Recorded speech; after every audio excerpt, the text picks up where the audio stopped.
let's talk about how to do Angular material data table real-time pagination with backend. So in the previous video I have discussed how to set up a pagination in your Angular application data table. In this video let's try to understand how we will do the pagination with real time.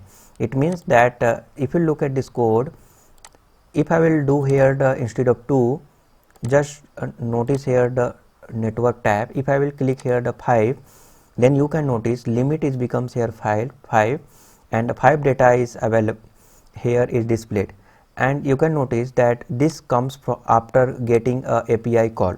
It means for each of the request the API is called and real time data is coming from the database. So how you can do these things? So let's try to understand. So in the previous video already discussed how to set up a pagination. So if you have confusion, so then you have to watch the previous video.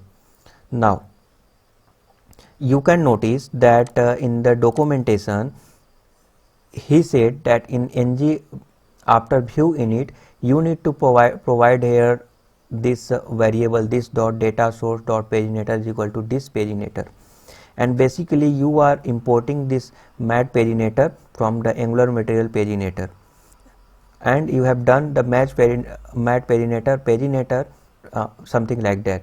It means you have a variable or object paginator. Similarly in my case as well, I have a ng view init here ng after view init, and we have used some of this if condition. In the if condition, type of paginator, this paginator is not defined, it means undefined or not undefined, or page is not undefined, then we are doing certain thing. This dot paginator dot page dot pipe, and here the tab, we are calling one method which is a load page. It means that if whenever I am clicking these things 2 5, whenever I am selecting any of this per page item or maybe a next page or first page or a last page, previous page, like that, then each time this method will call which is the load page. So let's look at the load page and what is written over there. So you can notice that in the load page basically we call one method, this method name is record, and on that we have passed some of the parameter. So parameter is that this paginator dot page index, it means we are sending the detail of the index, page index. See, for getting all this information you have to just console log here. So just I am providing it here and control S. Okay, so in this way, see, I am showing my code. You can also get this code from me. Okay, I can provide you. Now next thing is that you have to check the variable, what the thing you are getting in the variable in the objects, you have to check that thing, the object, then you will understand in the proper way. See, I have already done this code, so for proper understanding you have to do some of the investigation by your own, because I don't know your requirement, and if I will go step by step then it will take much more time. So that's why I am not going to build the same thing again. Okay, so in the console, if I will, I think I have to save it. I already saved, I don't know why it's not refreshed. Okay, now here I started the server, and here you can notice that it is displayed. Let's try to change per page, let's change it to 2. So after doing these things you can notice that pagination, and on that mat paginator there are lots of data and lots of information. We will use this information. So if you look at the page, in that page see, there are lots of information is available based on this information, like page size option we got it, and display page. Okay, I think you are getting this point. So you got a lots of data here. So based on this data and this object have a lots of information. You can get that information to do whatever you want to do. So that's why here we collected the data. Okay, so if you look at here in ng load, we call a load page, and in that method you can notice that we collected from the paginator index page. Okay, index page. So you can notice you will get an index page here. Index page index is 0 because this is the initial page.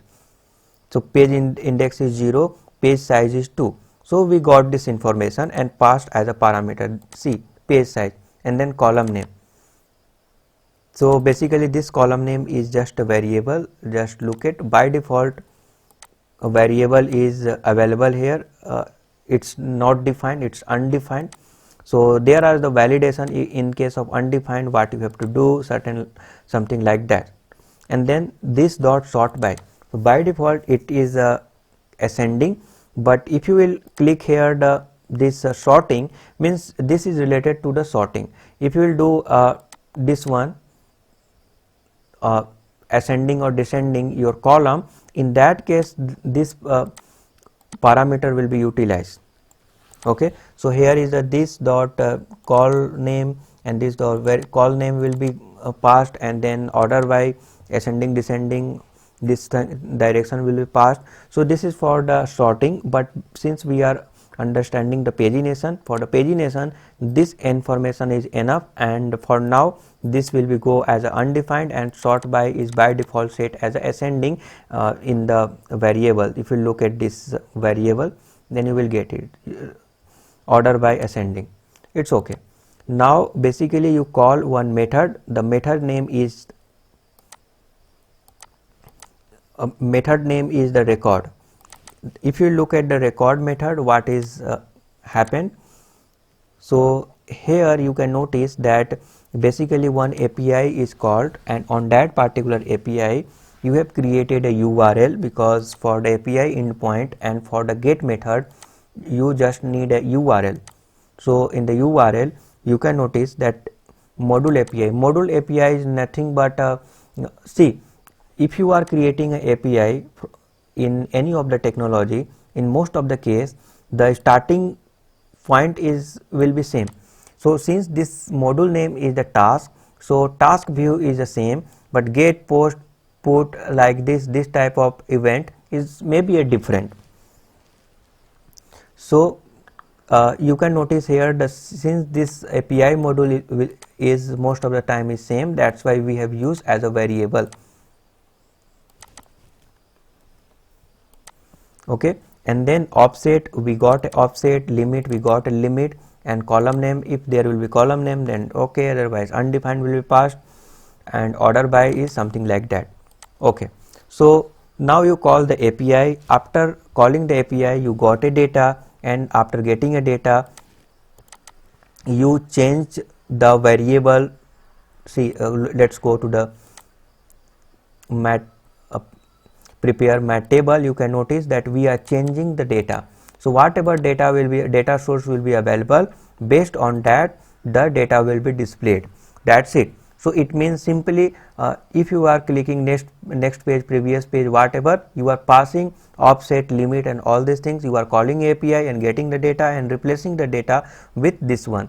So newly data will be reflected on the UI because of the two-way data binding.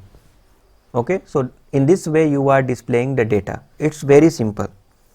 I hope you are getting this point, and if you face any problem then please comment, and we will clarify these things in a detail, so no need to worry about it. Okay, so okay, let's quickly look at our backend in the Node.js, what we have done these things. So if you go to the model, not model, route, in the route section in the task.js, I will discuss these things in a detail in the next video. If you will cover the API portion of the application. but for the quick information I am providing here. So here you can notice that basically, if you can notice that REQ query call sort, it means what? It means we need to collect the information, like you can, if you look at this URL endpoint, then here is the offset value and limit value, call sort and order by this value. So we need to collect this information. So for collecting the information we have used the REQ query dot call sort, something like that, and based on that undefined, if it will be undefined, then by default we will sort a column which is the title, like this, and this is the option. And in the back end also we have done certain thing to make the pagination happen. See, this pagination, for this pagination we have used another library in the Node.js. So we will discuss these things in the detail. I am not sure that you are using Node.js or not, because in the Angular is a front end, and for the back end you can use any of the application, whatever application you are using. You have to use the pagination, and basically on that pagination you need to provide the offset data, limit data and sort data, like this. On what column you want to sort, ascending order or in descending order, you can set it. So basically based on your technology for a backend you have to use. So basic information you need to provide these things, and this information easily you can collect with this variable which is called paginator. Okay, if you look at this paginator, just you need to console, you will get all this data related to this. If you will click the next, you will get their detail, like this. So based on that you have to call the API after getting the data, and you will receive a new data, filtered data, and you will show in the GUI. So in this way you can make it dynamic, this pagination. In the next video I will talk about the sorting. So thank you for subscribing the YouTube channel.